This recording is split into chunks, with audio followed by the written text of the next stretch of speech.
Anaduma don kuluju Sinana jan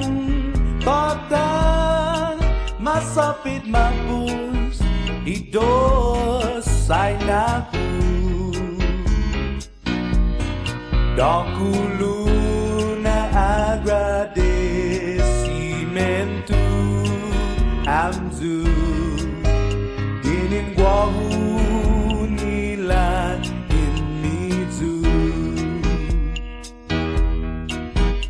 Ia pisu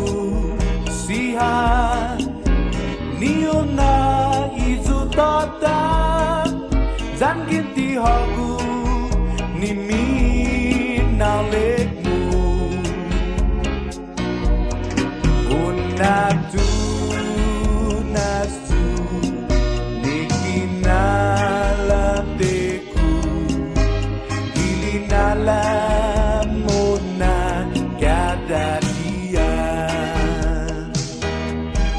Nona zan tota Kumaka sautu Hiduk halom pura sonu Pun hamzu Mama lautu Mona anu Pini itu Lo magutu Sau guai zahamzu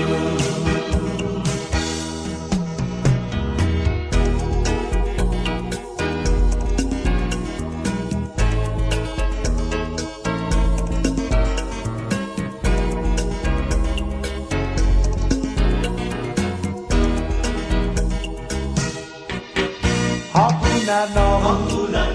Mas manis dan guai Zatut Uon rahau Babzan Ultinagui Waktu di luar kau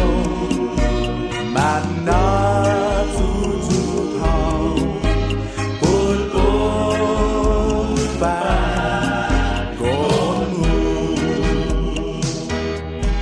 Nona zan tota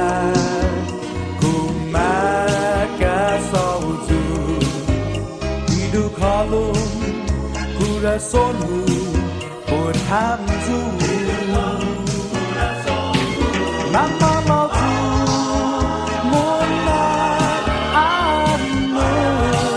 Ini pitu Lo maguzu Sau guai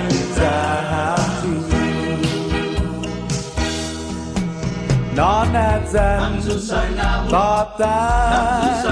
Estihan nasinyaku Di megagai